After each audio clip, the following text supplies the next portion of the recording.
Hola, en esta ocasión vamos a hablarles sobre el análisis y diseño de un control electrónico aplicado a un vehículo eléctrico. Bueno, en nuestro problema de investigación, sabemos que a la hora de diseñar el sistema electrónico de un vehículo eléctrico, existen una gran variedad de elementos y técnicas o métodos a utilizar. Bueno, en este proyecto se va a proceder a analizar las diferentes opciones y destacar la más adecuada.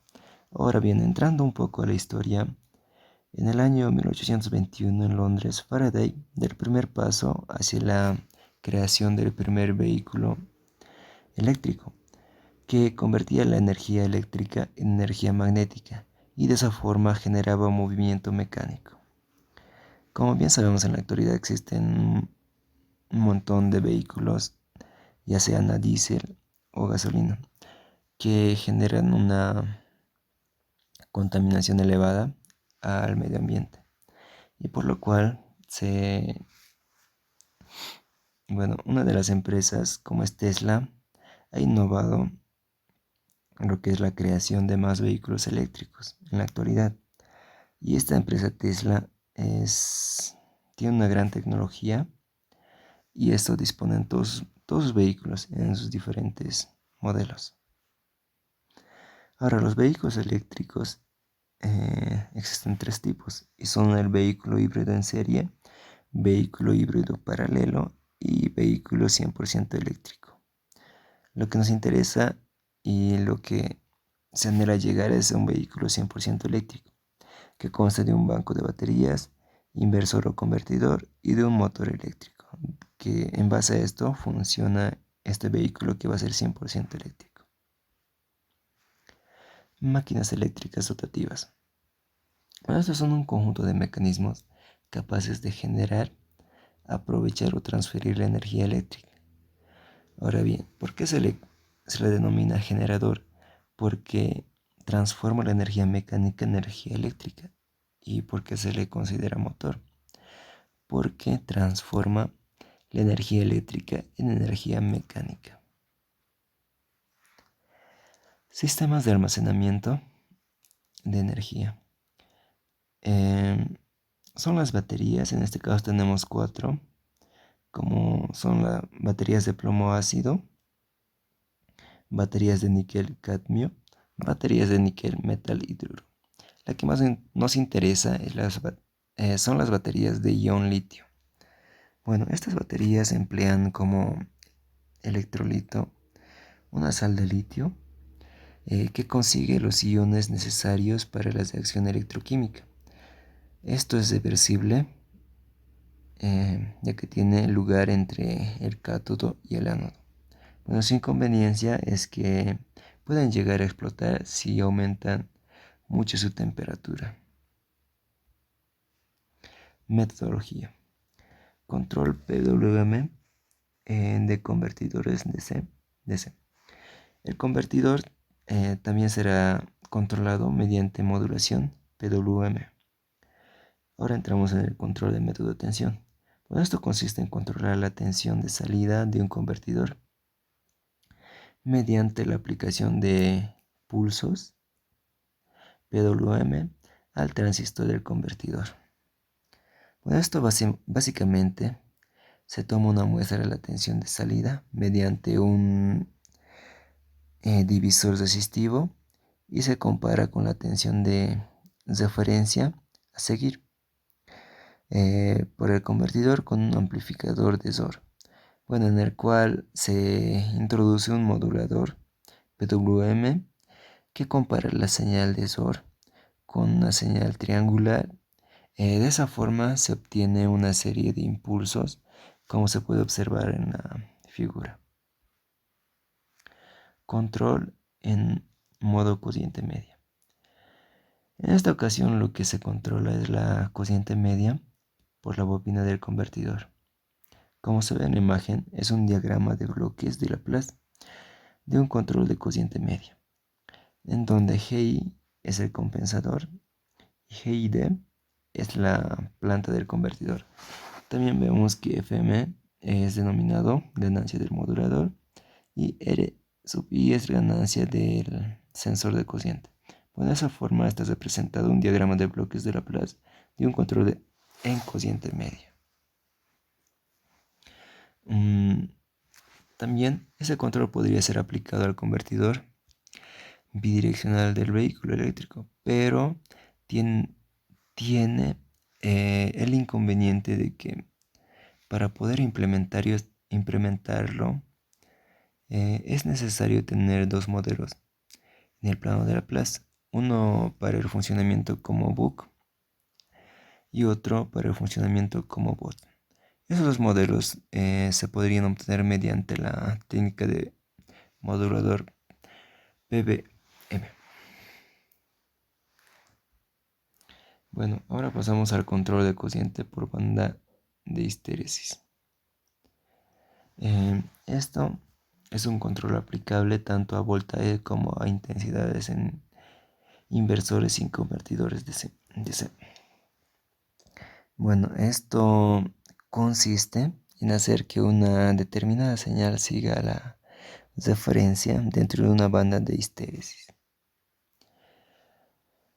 Ahora bien, como se observa en la imagen, cuando la intensidad alcanza la banda superior de la histéresis de la señal PWM, se pone en nivel bajo, y cuando se alcanza la banda inferior de la señal PWM, se pone a un nivel alto.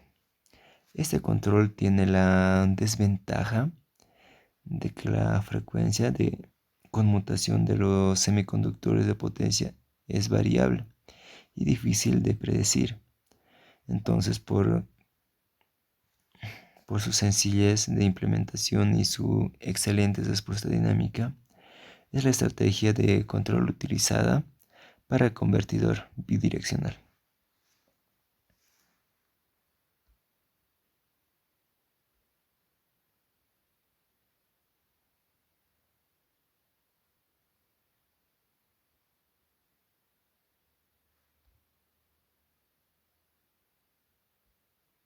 Bueno, siguiendo con el tema, ya haciendo énfasis al análisis y diseño del vehículo electrónico, en esta parte mi persona les va a explicar la forma detallada del sistema electrónico diseñado para el vehículo eléctrico en cuestión. También vamos a tratar brevemente la parte mecánica y el modelo dinámico del vehículo en la, en la, en esta gráfica, en donde según su funcionalidad, los diferentes elementos del sistema se pueden dividir en dos grupos. El sistema de tracción eléctrica y el sistema de gestión de energía. A continuación se procede a realizar cada uno de estos subsistemas. Bueno, en esta parte, como ya les había mencionado, se divide en dos sistemas, sistema de gestión de energía y de la tracción, en donde en este sistema de la gestión vamos a introducir, digamos, la energía con la cual el motor va a generar el movimiento circular que este tiene. También tenemos como una referencia, como una señal de referencia al acelerador y al freno, en donde se va a entrar a un controlador vectorial que va a ser controlado por el PWM, que es la modulación por ancho de pulso. Va a entrar al inversor, en donde va a invertir, digamos, la corriente que generalmente tiene el auto en una corriente que necesita el motor en sí.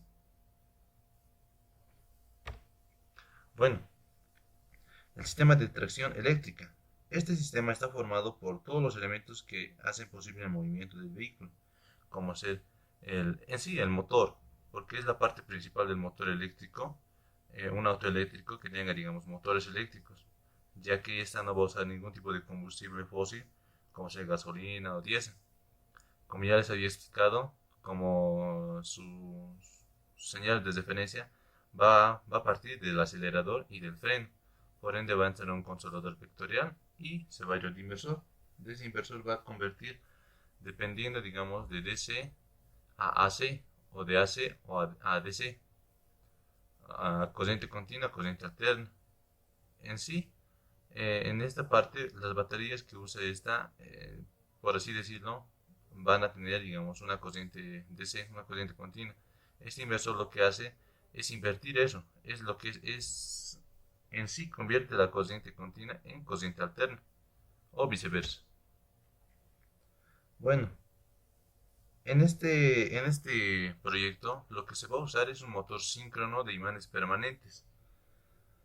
Como ya se comentó en el apartado anterior, el tipo de motor utilizado es un motor síncrono de imanes permanentes. Antes de presentar las ecuaciones que modelan el motor, es preciso conocer que en la máquina que se va a utilizar en la simulación, los imanes se encuentran incrustados en el rotor y no adheridos a la superficie del mismo, como, como muchos habrán visto los motores. Este motor recibe el nombre de motor síncrono de imanes permanentes interiores, que generalmente se lo pone como las siglas IPMSM y presenta ciertas ventajas con respecto a una PMSM, que se analiza, que generalmente son diferentes en sí. Bueno, para poder realizar un control vectorial sobre la máquina es imprescindible conocer las ecuaciones que modelan su funcionamiento, el modelo dinámico de una IPMS-M, que ya les había comentado que es un motor síncrono de imanes permanentes, en el plano D y Q. Está determinado por las siguientes ecuaciones, que la podemos observar en aquí. BD y BQ generalmente son los voltajes aplicados al estator. La ID La ID y la IQ son las intensidades aplicadas al estator, o sea, son las corrientes aplicadas en sí. La RS es la resistencia del bobinado de cada fase del estator, RS. LD y LD y LQ son las inductancias del estator en el plano D y Q. La, este símbolo se puede ver como una W a la E, es la frecuencia eléctrica. También tenemos aquí, por este lado, el flujo magnético producido por los imanes permanentes. En sí, estas son las dos ecuaciones que se necesitan para el modelado dinámico de un motor síncrono de imanes permanentes. Bueno, entonces, donde también tenemos otra ecuación necesaria para el diseño del control de la máquina, que es la del par desarrollado, que es esta fórmula, para poder, digamos, calcular el par que se va a desarrollar en los motores. Pero también necesitamos la IPMS, o sea, el motor síncrono que se utiliza para realizar el presente diseño, es la que se puede encontrar, digamos, en los ejemplos de las simulaciones de máquinas eléctricas. Se puede encontrar en diferentes, digamos, catálogos o generalmente se encuentra en la página web de MathWorks, en donde ya nos lanza, digamos, los valores que tiene este tipo de motor. O generalmente nos proporciona el fabricante, que nos da la potencia nominal, par nominal, la velocidad nominal, intensidad nominal en RMS, en la inductancia del eje D, la inductancia del eje Q, la inductancia 0, la resistencia de fase del estator, el flujo de imanes permanentes, los pares de polos, el momento de inercia del rotor. En sí, todos esos datos nos da ya el fabricante o lo podemos sacar de la página web de MathWorks.